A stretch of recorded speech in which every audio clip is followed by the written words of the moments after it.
Okay, we're live. Hey, evening, people. Welcome. Welcome to episode 69 of the Sports Therapy Association podcast. It's Tuesday night, and we're here as always, 8 o'clock BST. Yeah, if you're listening to the podcast, then thank you. You're always welcome to come and join us live. If you fancy, you can join via the Facebook group for the Sports Therapy Association, or you can join us via YouTube, where we also stream live. And in both cases, you're able, if you do come join us live, to ask questions to the guests, obviously, to leave comments on the screen. It's a great opportunity to network as well, because when you say things, your image or logo will come up on the screen and so on. So yeah, you're welcome to come and hang out. It gives you a nice idea about what the Sports Therapy Association is about. You haven't got to be a member at all. You haven't even got to be a sports therapist. You can just be a soft tissue therapist, anything. As long as it's about making people feel better, then you're welcome to come along and chat with us.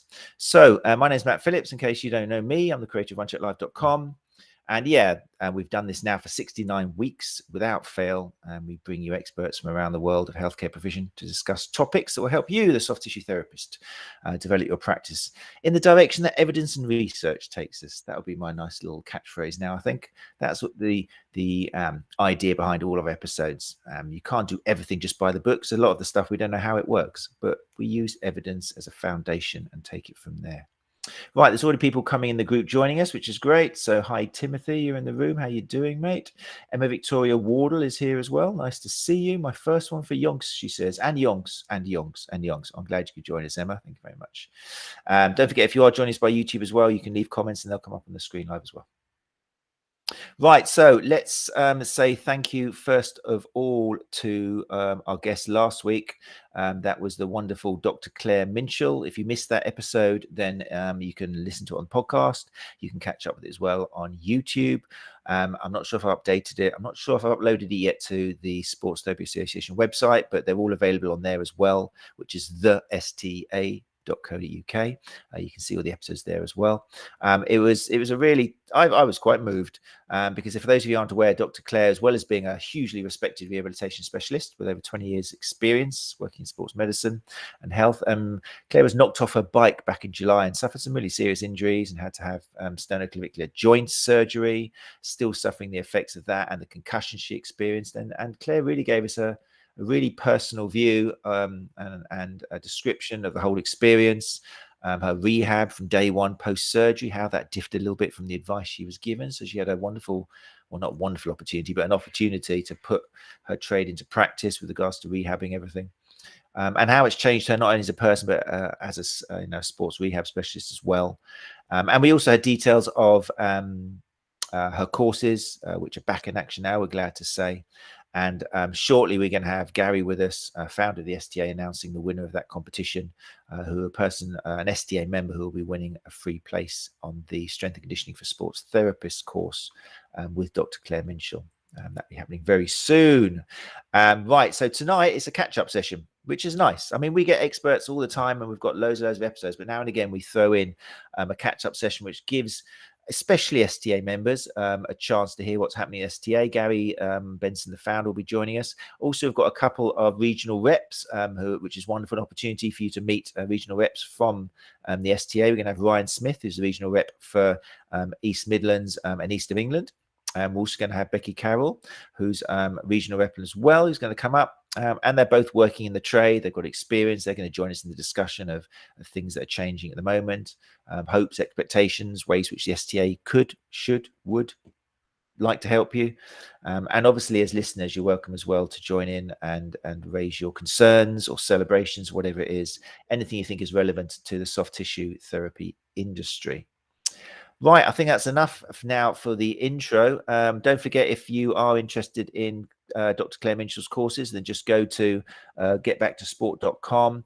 Places have ended now, I'm afraid, for the most recent course that will be running, but there's loads of other courses coming up. Just go to that website and sign up. The lucky person who has won a place on this strength and conditioning for therapists, which a lot of people at STA have done, is going to be announced by Gary soon. And I'm hoping, I'm not sure if they'll be in the room, but we will get word to that lucky STA member shortly. But for now, I shall bring up in no particular order, and people are going to join us tonight. I say no particular order, but let's bring up Big Gaz first of all, obviously. Hey, Gary, how you doing? Fine, thanks, Matt. Yeah, very well. Worth mentioning, Tim was one of the first ones in there. I don't know if anybody's been following, but Tim's been running 5K a day for I don't know how long. And I'm sure he won't mind me saying he's about half the man he was. Oh, really? Yeah, Gosh. he's through lockdown, he started this 5K a day challenge. I don't know how many he's done now, but update us, Tim, and we'll get a photograph of you in the comments as well. Oh, congratulations, Tim. Oh, well done. I've had to stop mine now. Work has just gone absolutely crazy. But yeah, I was doing the same thing. Oh, nice one, mate. We'll have to hear about that. That'd be great. Okay, right. So let's bring up as well, again, in no particular order, let's bring up Ryan. Hey, Ryan, how are you? Very well. Well, that was a bit big. Right into the camera. Well, thank you very much. Don't think any people want to get that close, do they? No, I'm very well, thanks. I'll give you a moment just to get yourself together. Let's bring up Becky Carrol. Hey, Becky. Hello. How you doing? Chivalry's dead, clearly, because I should have been first. Well, it's a quality, isn't it? It's like, I don't want to follow the trends. You know, you could say I'm saving the best to last if you want to look at it that way. Yeah, we'll go with that. Thanks for joining us. Yeah, we'll go with that. Thanks for joining us there, both of you. It's really nice to have you this side of the camera. You're both kind of being in on the other side, and we welcome your debate and suggestions every week. It's really good. So thank you for supporting us, and it's great to have you on this side as well now. So, right, what we're going to do tonight, let me just bring some names up for you. People in here, whilst we're chatting on, you're welcome to bring up anything you want us to talk about. This is your chance. It's kind of, we've got a few things which we think are worth mentioning, but you guys, if there's something particularly you want to know about the STA or about the industry, any good things, bad things, complaints, whatever it is, stick it into the comments and we will address them. But I think we'll start off with a roundup from you, Gary. Is that a good idea? Yeah, I'd like to start off, if I may, by plugging Thursday the 30th of September on this page. We will be, Scott Loynt and I will be doing an open session, a Zoom session for anybody who's in the industry. It doesn't have to be an STA member to come on and just ask any questions, really. So if you look down, if you scroll down on the STA Facebook page, not the group, there will be a Zoom link in there, and if Scott's listening, I just checked the link, Scott, and it seems to be broken, so we'll update that and we'll put it in the comments here later as well. But yeah, what I wanted to do is update on what's been going on behind the scenes.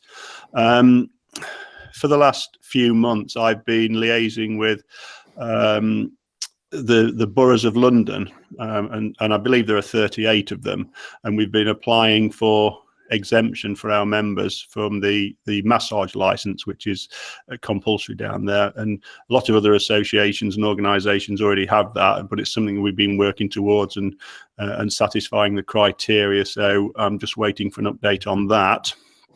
But the bigger things that we've been working on, which are sort of member centered, are a resource pack which from the 1st of October will start going out to every student and every new member, and over a period of time what we will be doing is we'll be putting the links to that in the members groups on the Facebook page, the group, and on the members portal on the website. And probably when we renew members, we'll put a link to it in their Dropbox folder as well. But one of the most important things that I've been working on for several months now, you'll be aware that during the pandemic, there were various restrictions placed on therapists at certain education levels. And I've never really liked the numerical values which are put against courses, because they don't reflect necessarily what the course content is, and a lot of people who studied level 3 in, let's say, pre-2009 are far more have far more knowledge and depth on the subject than those studying it now. So when an announcement was made by a certain stakeholder that level 3 membership, level 3 qualifications wouldn't be accepted for any membership levels, there seemed to be a reaction from just about everybody, who would normally sit around the table and say, well, this is what you can do. We have got a course available, whether it be a bridging program or an upgrade course or something of the such. And I thought, in many cases that was commercially driven. So what I thought about doing was, trying to map the historic level 3 sport and remedial massage qualification as was, and map the learning and assessment objectives and outcomes from that course, and then compare it to what's at level 4 and 5 now. And as a result of that, we've been working with a couple of consultants, and we have just about finalized what we would describe as a workbook for now, because it's still work in progress. But what we'll be doing is we'll be making that available to any of our members who trained historically, who think they meet a higher level of learning than the current level 3, and they will be able to present evidence in the form of links, screenshots of certificates, essays of explaining and their understanding and knowledge around a certain subject, and that will go to a qualified assessor, and that assessor will make a decision based on the evidence provided, and get in touch with the person and then conduct an assessment, whether that be an in-person assessment if we can find local assessors to that person, and we'll be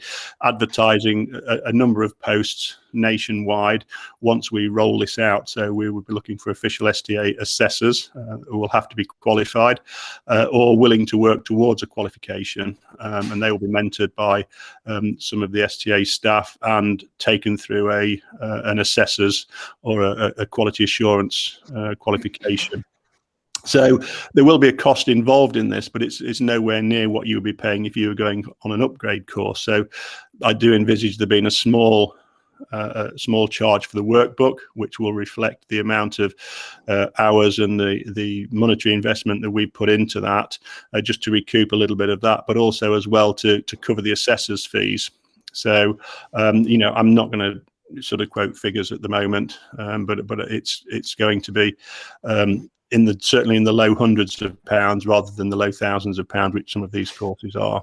So that's what I've been filling my time with for the last several weeks. Fantastic. Sounds very healthy. Yeah, definitely. I'm seeing more and more now. I don't know whether it's like fueled by fear but there's so much movement now in social media of people really rather desperately trying to find, I need this upgrade to 4, I need to go to 5, and this one does 4 and 5 together. It's all over there. And it's kind of nice that people were saying a little bit off air, it's kind of nice that people are asking other therapists for advice now. But it's tricky, isn't it? Because, I mean, to tell you the truth, I go into some of these forums and just sit back and have a look at some of the advice that's going out there. And I know what's taught on some of the courses. And I'm like, it's dangerous, isn't it? Going by people's advices. Some of it's fueled, like you say, by there's a kind of a financial motivation behind it. And other people kind of just know what they know and they like what they like. And it's tricky, isn't it? Where would you guys, Becky, Ryan, actually, Becky and Ryan, before we get into this conversation, let's have a little introduction. People who don't know you, we know you very well and we love you, but let's go with ladies first. Becky, how are you? Thank you. Yeah, good, thank you. Give us a little introduction about yourself. Yeah, so I'm the regional rep for the Southwest. I graduated from what is now the University College Birmingham in 2007 with a sports therapy degree. And I have my own clinic based in Breedon's Hardwick, which is a tiny little village near Tewkesbury, as far north as the Southwest goes. But there we are. And so I've been working out of there since I graduated. I did about 8 seasons in rugby union, professional and amateur rugby. But now I'm purely clinic based these days. After having had my son and my daughter, I'm 100% in clinic. You seemed, I mean, I haven't met you in person yet. I'm hoping you're going to Therapy Expo? Yes. You are, aren't you? That's going to be exciting. Very excited. I'm looking forward to that. We'll talk a little about Therapy Expo later on, but really excited to meet certain people in face-to-face, everybody face-to-face, but particularly some people. How do you say that? I'll have to edit that out of the podcast. But anyway, yeah, I'm really looking forward to seeing you, Becky. So you to me strike me as a very learned person. Your comments every week on the STA. It sounds like you spent quite a lot of money on CPD. Have you just got a list of things to say? But yeah, how's it been you in terms of updating your information or checking, you've got the latest information there? What have you done? Have you spent much, or have you managed to do it without spending much? Well, I like everybody. I think when you first start out, it's like Gary was saying a minute ago about, you only really start to learn to drive once you've passed your test and you're out on the road on your own. So, like many people here, I'm sure I've done so many courses, CPD courses, webinars, you name it. A lot of them probably aren't worth much. But I think actually I've learned quite a lot from the courses that I haven't learned much from, if that makes sense, in terms of what to not focus on. But I think that's really good. Hold on, let me just make that clear. That's a really good point. I just want to make sure people haven't missed that. So you've learned a lot from courses which haven't really delivered what you regard as useful, but by going to them, it's been valuable. Yeah, I think it's really important to learn what you don't like and what you don't get on with as much as what you do. Very good, very healthy. Well, I've got loads of these. I can see a book coming. Oh yeah, a series. But no, I think actually when I think back of what I have learned to date, a lot of it has been snippets from people as I go, rather than a particular course or even a particular area within the industry. It's been from talking to certain people and from being in certain environments and taking little bits away, which I think people don't value enough, really. I think it's all about getting that certificate for the latest course and the latest modality, and actually it's all about your experience and bringing that to the table. Very good. Already gold. Matt, well, I'll come in on that because it's a really valuable point, and online learning gets an absolute hammering from everybody, in every industry at the moment. But I think it's really important that, if you could access an online learning or a blended learning course, you get a feel for the tutor, you get a feel for their teaching style, their depth and understanding of the subject that they're teaching, and you can make a decision based on that. Well, actually, yes, this is something that I'm interested in. This is something I'd like to know more about. So I will contact them and I will book onto one of their learning programs, and that's what. One of the fundamental reasons that we started this web chat is so we could introduce people to the various professionals from around the world and their ideas. So yeah, don't be afraid to book on an inexpensive learning opportunity for the very reasons that Becky just said. You may learn that it's not for you, and you haven't wasted that investment of traveling across the country and overnight accommodation, etc. So yeah, great point. I was actually talking to somebody at the weekend at his family christening, and he's doing his A-levels and he's looking to get into sports therapy. And so I got hounded, and he was saying about the location of the university, and that was really the main focus. And my point to him was, don't just you got to look at who's presenting the course. The lecturers, who's accrediting that course. Don't just look at the obvious things, because you might find that you're a year and a half into a degree and you just don't marry up with the lecturers, and where they're coming from. There's a lot more to think about than just location and type of course, isn't it? Definitely. Absolutely, and that was reinforced by Dr. David Rhodes a few weeks ago, who was saying, look at the course content. Some of them are heavily weighted in soft tissue, manual therapies. Some are heavily weighted in strength and conditioning. Some heavily weighted in sports trauma or pitch side. So decide what your interest is, and then pursue a program that meets your needs. And the amount of times I've said, the best course may not be your local course. So don't be afraid to move away, travel, and get the best opportunity that meets your needs. But also, and Dr. David Rhodes will be joining us at Therapy Expo in the STA Theatre. Come along, STA member. You don't have to be. Thank you. Good. Sorry. Continue. Sorry. Yeah, but also the personalities as well, because it's like in clinic when you get clients come along to see you. I'm always saying to them, look, don't be afraid to say that. If I'm using a technique or we're doing an exercise program that you don't like, tell me. I've got thick skin, like ridiculously thick skin. But equally, you might not like me. You might not get on, because I've got a very dry sense of humour. It's probably coming across, and it doesn't go down very well with a lot of people, and that's fine. But it's the same thing when it comes to doing CPD. The person delivering it, if you don't buy into their persona, you're going to switch off, aren't you? Gone off on a rant. No, it's true. It's very true. It's all very valuable. This is really useful information because it's such a big industry, and we reach our, can I say our long years? I don't know how old you all are, apart from Gary. But yeah, you reach a certain stage, don't you, where you get, I suppose wise is the word, or just experienced, or whatever it is. But for younger therapists or therapists just started, it's just a minefield out there. What do I do? What do I do? Who do I pay? Ryan, let's have some news from you, mate. How are you? Marvelous, absolutely marvelous. How do I follow that now? What's your CPD? Oh, tell us a little bit about yourself first of all, and then tell us about Yep. what you've So done obviously, for CPD. as you said earlier, I'm regional rep for East Midlands primarily, but east of England as well. I'm a club therapist to Ilkeston Town Rugby Club, and also heavily involved with the Nottingham Caesars American football. Had my own clinic in the past before I decided to abscond to the Alps. Lovely wife just said, yes, go, see you in 6 months' time. And obviously this was just prior pandemic. So yeah, that's kind of my journey up until that point. And then obviously last year got involved with the STA, won the competition and loved it that much. I decided to jump on and become a regional rep. So that's where I am right now. Fantastic. And we are So, so much better for having you. What's your Carrol. CPD journey been like? What have you done to stay up current? until kind of, I would say 2020, it was kind of a magpie. I like the look of that, I'll go and do it. I like the look of that, I'll go and do it. And it was just generally certificates on the wall. And what do them certificates mean? You know, do I use them now? Majority of them, no.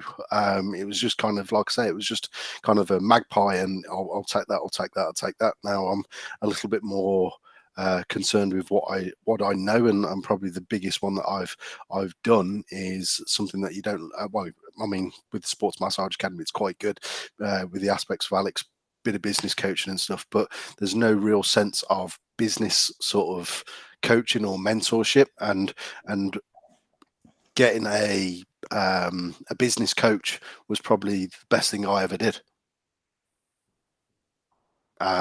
Because it was a skill set that I didn't know how it was a skill set I didn't have.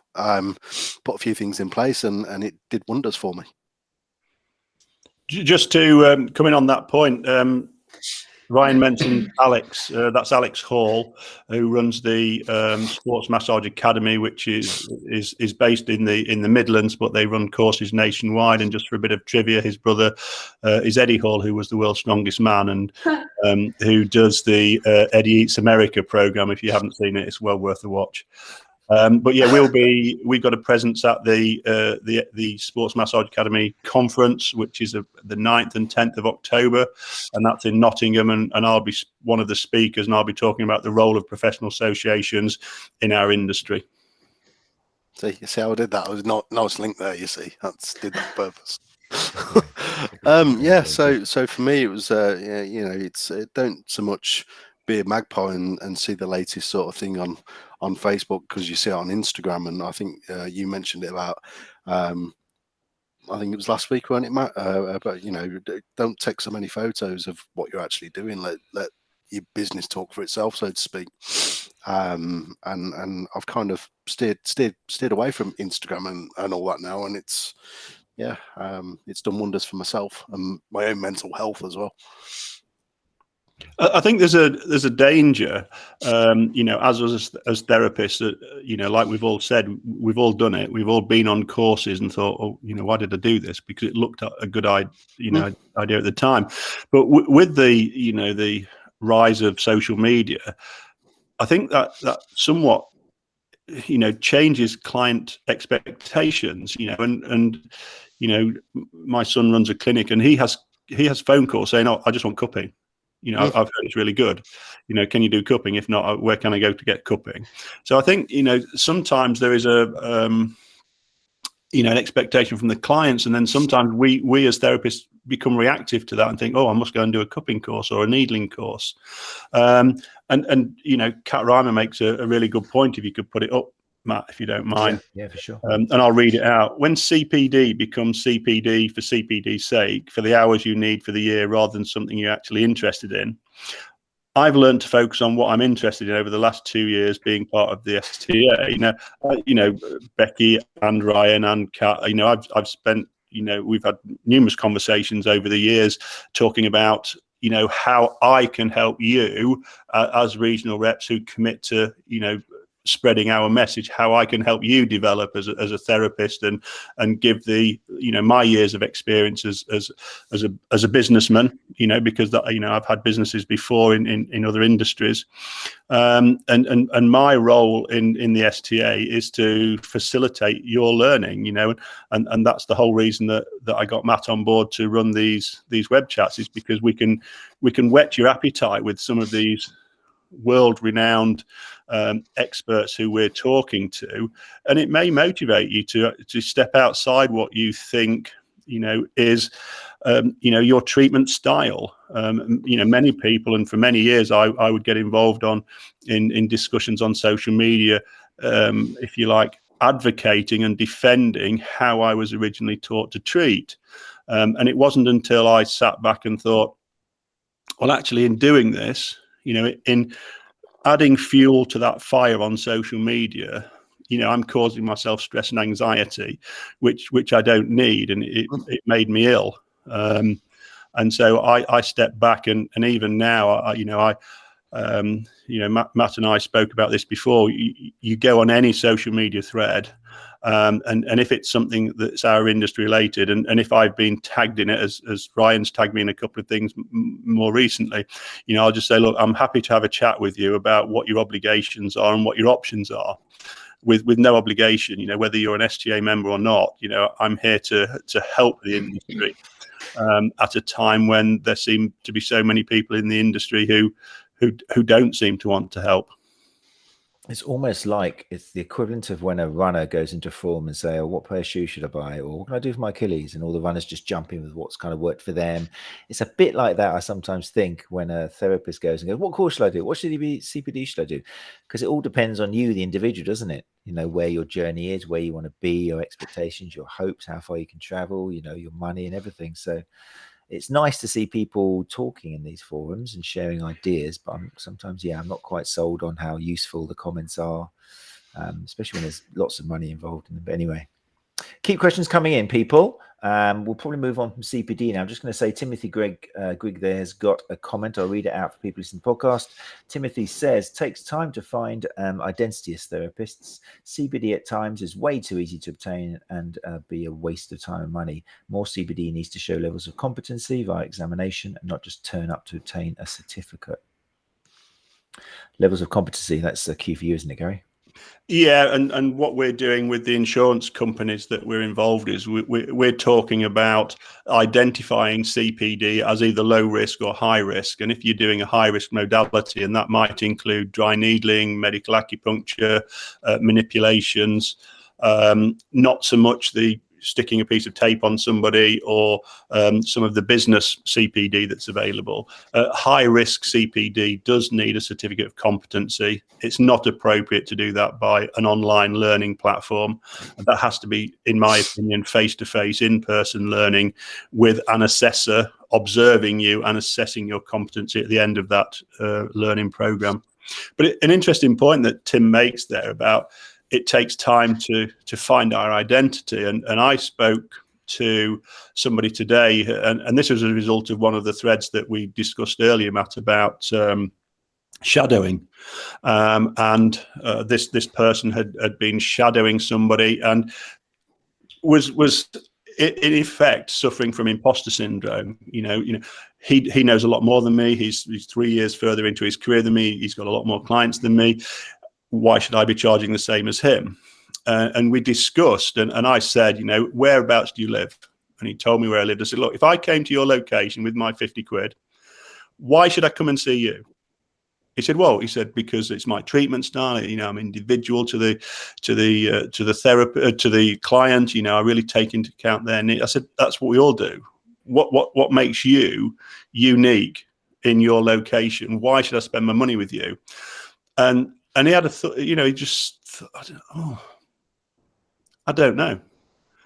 I said, well, that's my challenge for you over the next couple of weeks. Identify what makes you a therapist, because that really informs your marketing, because unless you've got some pretty niche marketing, by trying to appeal to everybody, you appeal to nobody. And when I used to deliver a seminar in business and marketing, I say you've got 8 words on your business card to engage with that person, to make a connection. And that will not include your name, it will not include your phone number, it will not include your STA membership or logo or whoever you subscribe to. It won't include your qualifications and mention of cupping or sports massage. It is, do you want to hit the golf ball further? Do you want to jump higher? It has to be something that makes a connection. And until we as therapists find our identity and become that go-to person for that one modality, then we will really struggle with building our client base. And it was touched upon, wasn't it? I can't remember. It was Dr. David Rhodes again, wasn't it, about an identity crisis in this industry, where we have got sports massage therapists and soft tissue therapists who are using terminology on social media which infers they're a sports therapist, and conversely we've got sports therapists on social media advertising sports massage. So we are blurring the boundaries, and what we need is an identity. And I think we're at the crossroads now. And I think that my advice to members has always been, look, whatever it says on your certificate, that's your title. So if you're a sports and injury management certificate, then you're a sports and injury therapist. If you're a graduate sports rehabilitator, you're a sports rehabilitator. If you've got a sports massage certificate, you're a sports massage therapist. And if it says soft tissue therapy, you're a soft tissue therapist. And as long as we stick to that, I think it clearly identifies our remit. And again, we've touched on this in about sticking to our remit and not putting out a muddy message and not attracting the wrong type of client. Holly, who's joined us tonight. Hi, Holly. I've known Holly for a number of years. And we had a conversation, a few weeks ago when she'd asked for some advice and guidance about how she can change from, she's been doing, therapies for several years and is starting to struggle with hand-related and arm-related issues. So I asked her to have a look at how she marketed herself and what type of client she attracted. And it really is important to nail down your marketing so that we don't send out mixed messages. But just going back briefly to that point about shadowing, is that it's a really, really good opportunity if the person who you are shadowing has a good teaching style, will invest in you as a person. Mike Grice touched on this in one of our chats. Unless that person makes a connection with you and is willing to pay it forward, if you like, to invest in your career, then sometimes it can just be seen as a cheap labor opportunity for them.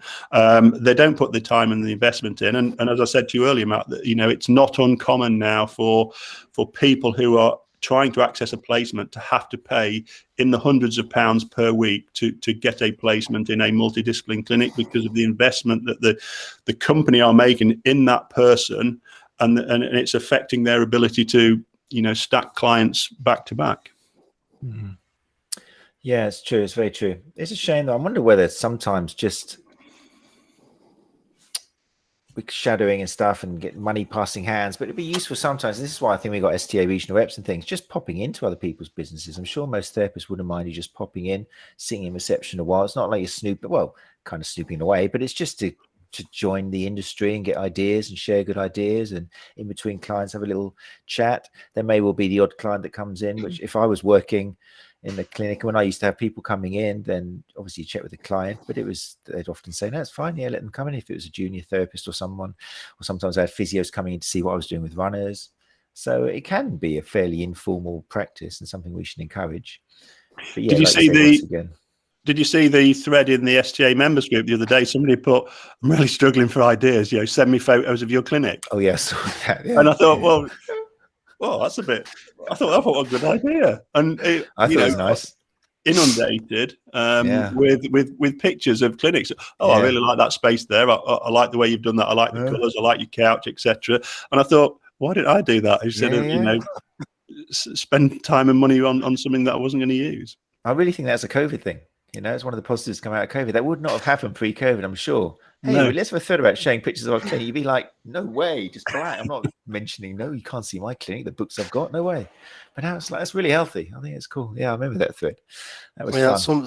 For me, that's something that this show has done, this podcast has done, and COVID, is that conversation. It really has opened up the whole industry, and it's forced change. It really has. Whether that's a positive thing or a negative thing, I suppose we'll find out over the next couple of years. But for now, all I can see is positives. Yeah, I'd agree with you. And interdisciplinary as well. It's got more dialogue going on between chiropractors and physios and sports therapists, and the idea of multidisciplinary thing. And Gemma Oliver, who's been on a couple of times now with the physiotherapist support group, she's organising a multidisciplinary web chat thing, which has got people from all across the board. And this is all, you know, thanks, I liked saying it really, thanks to COVID, because COVID is obviously such a negative thing. It's had so much terrible effects on people and businesses and even lives and everything. But there are some positives that come out of it for the industry. So. Well, yeah, I talk to numerous members every day, as you know, Matt, and the message that I'm hearing is, you know, and people will ring me and say, are we still on the guidelines from July? Are we still wearing masks? Are we still wearing gloves? You know, and I say, well, yes, that's the latest guidance. You know, the CSP is still advocating full PPE. But what's happening is people saying, oh, even if they relax, I'm still going to wear my mask. I'm still going to wear my gloves because I do needling, or I do, you know, not necessarily a lot of soft tissue work, and I feel safer in my mask and my gloves. And I definitely like keeping the half an hour break, because it gives me time to clean. It gives me time to have a snack or a drink. It gives me time to, you know, do my paperwork, so that I'm not trying to, you know, just jot down some notes and then do it at the end of the night when I get home. And we're not trying to rush clients out the door because we're working back to back. We're not worried about when the next client's going to come in because they're waiting in the car for a text message. They, you know, come in 10 minutes. So I think that there have been a lot of positive working changes for us as therapists. Yes, there's been a lot of disruption, you know, but the PPE seems to be, you know, strong, you know, in people's minds at the moment. Especially as we're coming into the winter season, when we usually are susceptible to sort of the colds and flu, we feel a little bit safer.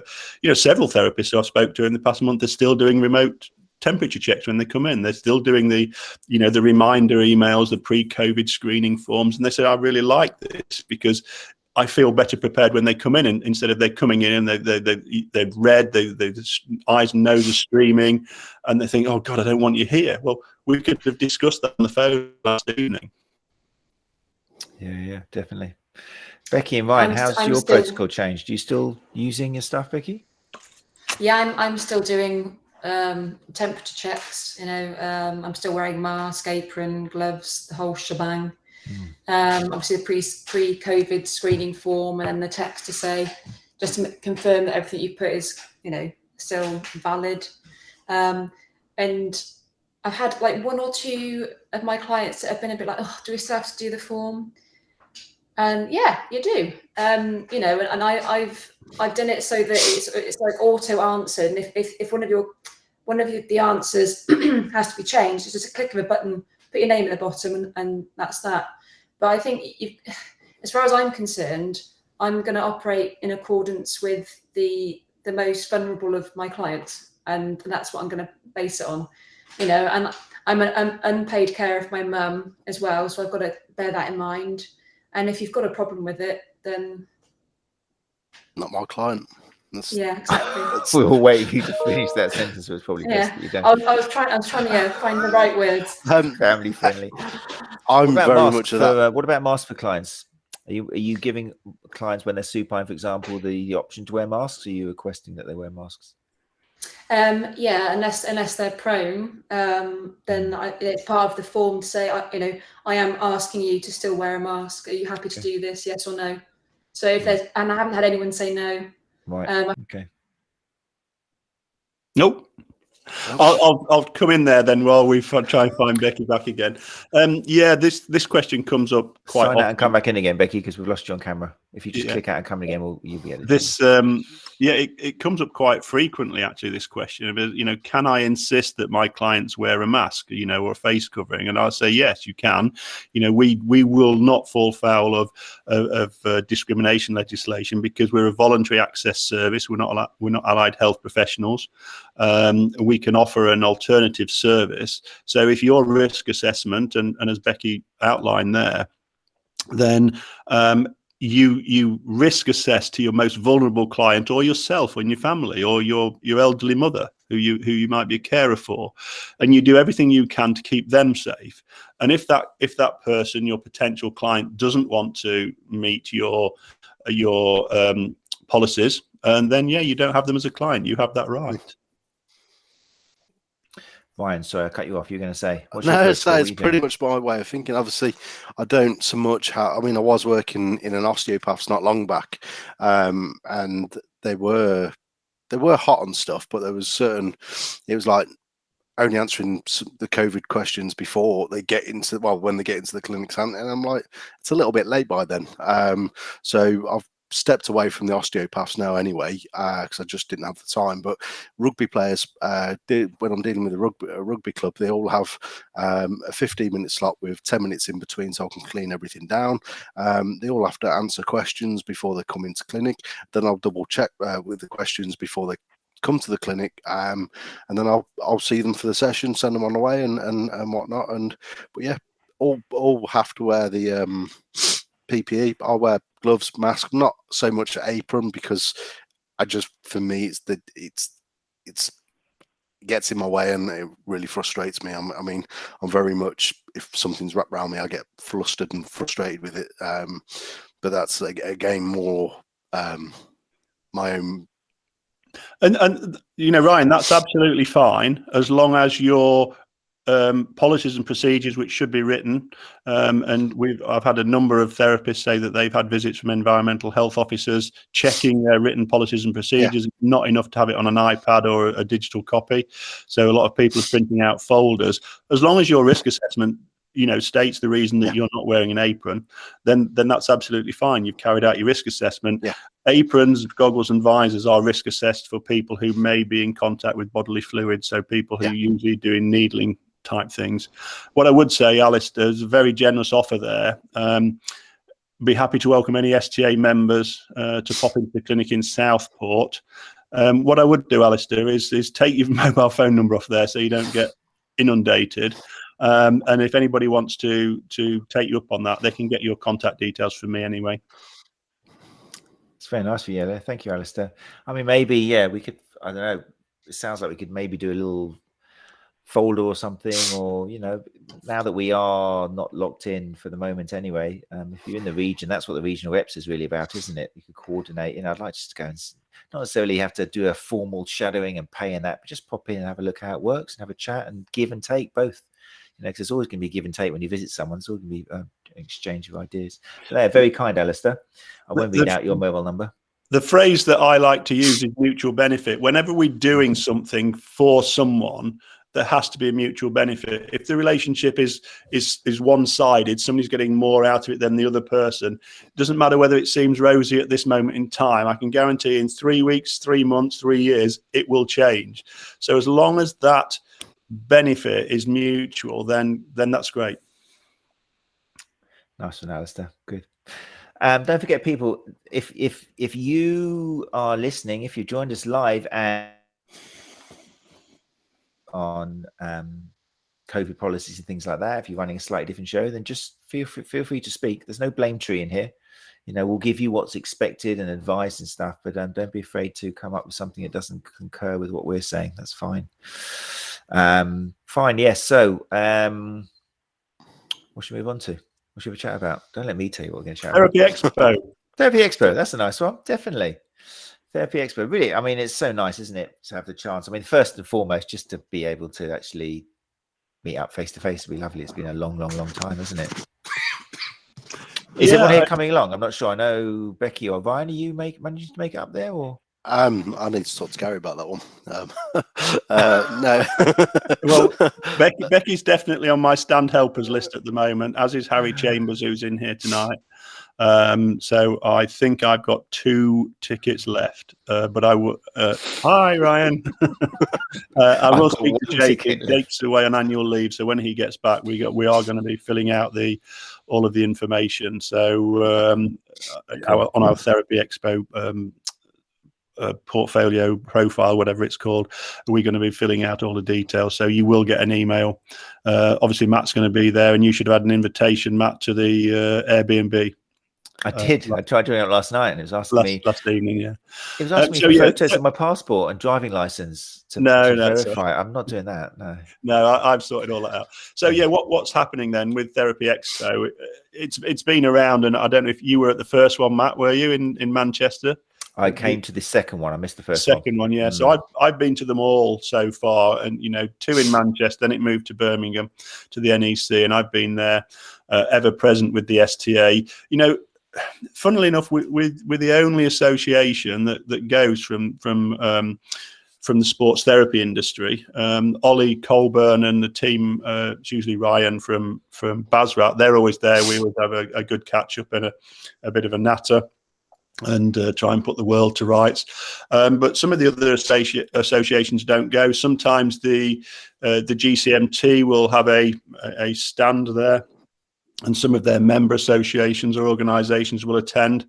But we go to London, we go to Birmingham, and I see it as an ideal opportunity to be public facing, and to open myself up to anything that anybody wants to say to us. If they're not happy with what we're doing, if they want to join us, if they want to know more about us, the book stops with me. So I once said I was thick-skinned, and somebody replied immediately, "I'm big-boned." I don't know what they were trying to infer with that one, but. I'm there. I'm accountable to you all as members, and if you're not happy with what I'm doing, then please get in touch with me. And and in the words of Brian Clough, we'll have a chat about it, and then we'll decide I'm right. No, it needs to be running though. For people who aren't aware of what Therapy Expo is, where are we now? Do you know what number it's on? Well, it must be number 9, I think, because we're 2 in Manchester. And I think this is the 7th in Birmingham. It might be the 6th in Birmingham. So it might be in 2012 to now. So that would be 9 years. Yeah. It's a great event for networking. I'll be honest. I have seen a decline in numbers over, especially on day 2, over a number of years. But I think that will change this year, because everybody, and I had a chat with Liam, and Liam's going to come on, as we know, Matt, and do a web chat at the end of next month, and tell us all about Therapy Expo and the safety measures and policies they're going to put in place, depending on the government guidance, with regards to mass gatherings, indoor venues, etc. So Liam's going to come on, but we've had a chat about, and my concern was that I'm going to make the investment in time and staff and resources to go there when people are probably going to be scared and not want to go. And we came to a sort of decision that actually people are dying to get out there. They're dying to get back to a face-to-face environment. They're dying to meet up with people who they've been speaking to for 2 years, in essence, over the internet. And I think it would be good. And we've got some really good keynote speakers. They've all been guests on the web chat, and they've all indicated that they'd be willing to talk at the conference. So we'll put the full list out once it's been confirmed. But the likes of Dr. David Rhodes, Anna Maria is going to be talking about soft tissue and cancer. There's always a conversation around, is it ethical? Is it allowable? Do I have to do a course? So we're going to have a look at the evidence of that. And we've got Tim Allardyce, our friend from Rehab My Patient, talking. We've got Mike Grice talking about something that's new to the market, something that's called Safety Net, and that's a subscription service which looks at a referral pathway for people who have got, shall we say, entry-level qualifications in the fitness industry and therapy, so that they've got some referral network, someone to fall back on, and a little bit of security when they're making some decisions. Who else have we got, Matt? We've got Dr. Gary Mendoza, which I'm very pleased about, for the motivational interview, which I think is like one of the, I love all my guests, obviously, because I'm involved in them coming on, but Dr. Gary Mendoza's motivational interviewing was great. I think it's something which a lot of therapists aren't aware of. And we always talk about all therapists, or how many of us have done an education course, and that kind of is so much part of it. So yeah, really pleased he's going to be along. Dr. Claire Minchell obviously will be coming to speak as well. Yeah, there's going to be 8. Chris Tiley, talk Never Too Old to Live. Yeah, yeah, that's going to be a good one. I mean, it's interesting. I mean, I think it's going to be really good this year, because I think the people going along this year, how should I phrase this? I think a lot of the people going along this year will be more clued up thanks to the conversations we've had, for example, over the last 69 episodes. And that clued upness is going to spread a little bit around. There's going to be kind of more interesting conversations going on directly in front of certain stands, which are still maybe propagating old-fashioned traditional stuff. I think people who have been there for the last 8 years still selling the same story and haven't really been enlightened. They're going to have some interesting conversations, I think, because of what we've been doing. For example, people are going to be less afraid to say, hold on, you're still selling the idea that there's an optimum posture or a foot posture, or that all runners should be running the same. But haven't you heard, or what do you say about this? I think it's going to be challenging for someone up there. And that's the exciting thing, because these big conferences, to make money, they have to mold what they sell to what the audience want. It's classic Keynesian economics, isn't it? You've got to supply and demand. So I'm really excited to be involved this year, because I think it could potentially mold what happens next year in terms of who's going to show up, what they're going to be showing, because they're going to get an eyesight. They're going to get some surprises, I think, this year on what modern therapists are looking for, which I think is really exciting. And they're going to hear as well speakers coming from the STA theatre, and just that's going to spread like wildfire and make people think, wow, okay, this is different than what we're hearing out here. We did miss out Deb's Thurlow-Rowley. Deb's will be there with the endometriosis update. But yeah, I think you reinforce my point there, Matt, is that people who attend these conferences and these expos, they are open, for us to go and question, and like I am, if you don't agree with how we're running things and you've got some ideas, get on board with us, but yeah, some of the outdated modalities, the snake oil salesman, etc., they will be challenged. I do believe that, which will be healthy for them. And I'm not, and I think some of them need that to progress themselves, because it is a business. And the most scary thing about evolving is the fear of losing money. But if you're still saying and selling tapes saying the yellow one does a difference to the red one, or you need to put it on this way, or the tension makes a difference, then, if you've got a lot of people going, really? And I think this year there's going to be people quoting research and studies, and some people I know on social media are going, I think they'll probably have like toilet rolls with different research papers on them. Some of the people going up. One of the things I didn't like, and that annoyed me, and it's become a bit polarized, is I saw one thread. I won't say who was on it or anything, but I think if you saw it, it was like, oh, I don't waste my time going to these big therapy expos anymore. It's just a waste of time. All they want is your money. It's just a waste of time, basically. I thought that was like, that's a shame. That's a pendulum swinging the wrong way, because it's like what Becky said. It's a good idea to go along to where there's going to be some things which you don't necessarily agree with, because that's all the communication. And to those people who are kind of swinging the wrong way and thinking, oh no, I'm not even going to entertain the idea of going there, go there for the very reason we've just talked about, because you can make a difference if you feel so passionately. Then go along and have some educated, calm, conversations with people, and that's how we make a change. It's that dialogue, isn't it? Sorry, Gary. For STA members, it's £79 plus VAT. It's a cheap 2-day opportunity, and we will be giving away some free tickets in some competitions coming up. So, of course, yeah, chucking them out, Gary will be in his pockets. Scary, isn't it? Talking of which, before we forget, because I'm worried that this episode is going to finish before, we got a winner to announce, haven't we, Gary? I think. Yes, last week, Dr. Claire Minchell. Yeah, so we said that we'd fund one of our members to go on Claire's course, the online course, and we put all the names in a hat, and I drew one out earlier, and Carrol Brown. I'll announce you as the winner of that. So we'll be in touch with an email, and keep informed and let us know on social media on our STA pages how it's going. But don't share any copyright material. Just let us know how you're doing. Yeah, nice one, Carrol. Well done, Carrol Brown. Yes, we'll make sure that it gets sent to you, so you hear about that. Very exciting. Right, look, we're coming up to 8:57. So, Ryan, Becky, what else? Anything else you want to bring up? Anything happening in your own lives that you're excited about? You want to share? Karen, Becky.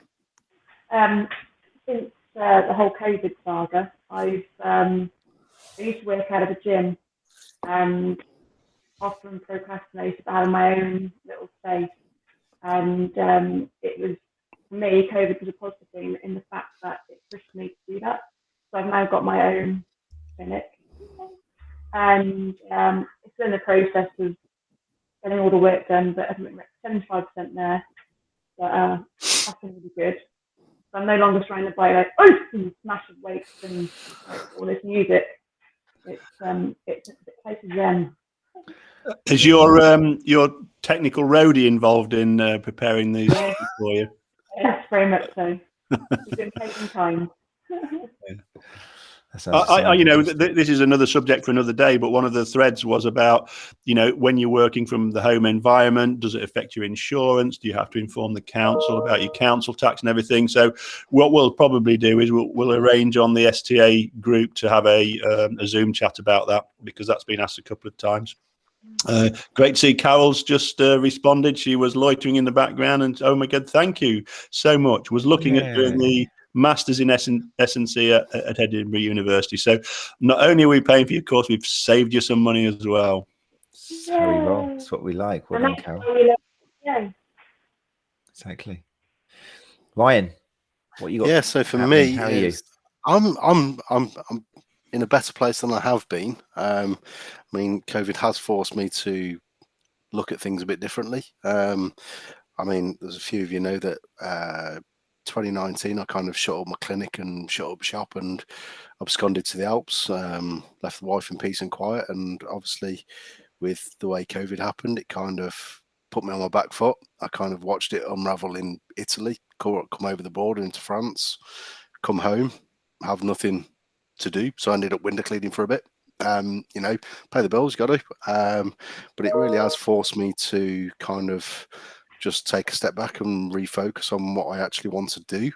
I'm not so much involved with my own clinic anymore, but like I say, I'm involved with a couple of different teams and working for Derbyshire County Council in a couple of different roles and stuff, which is rewarding in itself. And I think now, just completing my level 5 with the Sports Massage Academy, I'm potentially looking at maybe a small clinic in the evenings and stuff. And it's I have suffered my mental health in the past a lot more seriously, and it's like I say, sports massage, soft tissue therapy quite literally saved me from a really dark and obscure place. And it's just, with everything that the STA is, the Sports Massage Academy is, I'm a big advocate of it, and it's a cracking world, and I'm only scratching the surface. So I'm looking forward to my own development with hopefully the guidance of the likes of Gary, with the likes of Alex and stuff, and it's just an exciting time for me. Excellent, good to hear. I think it's I think you're unfair on calling Derby a dark and horrible place. It's a good job I don't live in Derby. I'm about 12 miles north, so I'm all right with that one.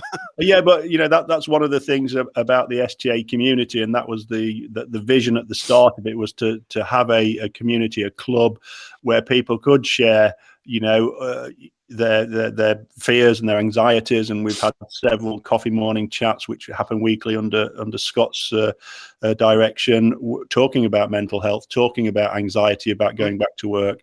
The STA does have a buddy list available to all of our members, where we have 30 or so in inverted commas experts on certain subjects, where they're willing to share their contact details and pick up the phone and have a chat.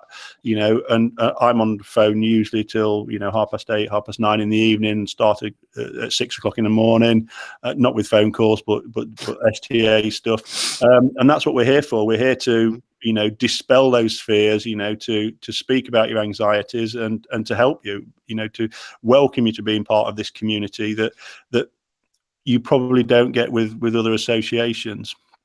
But I'm very much looking forward to what we've got coming up. I can't wait to get to Therapy Expo. I was going to say, Ryan, on one of your points that and we've covered this on a web chat before, how we measure success as a therapist, it shouldn't be that we're doing 40 clients a week. If it works out that you're working in Tesco bakery, 4 mornings a week to pay the bills, and you're doing working with a team for 2 training nights and a match day, and you're happy with that, then that's great. You're successful. If you're doing 40 clients a week and that's your bag, you're successful. Yeah. Don't feel that you have to, subscribe to this. I must work in clinical practice. I must get a number of clients to be successful. It can be 1 client a week. It can be 40 clients a week. It's whatever makes you happy.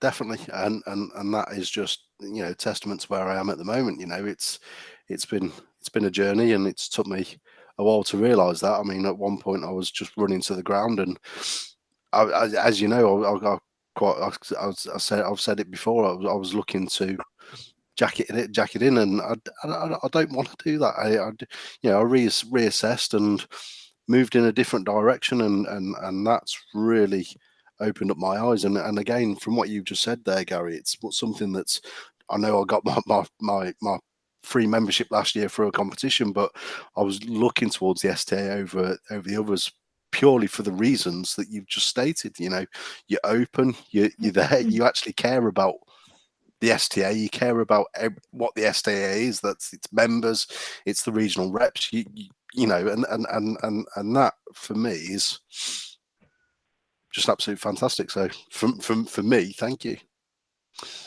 You're welcome. I've said this hundreds of times.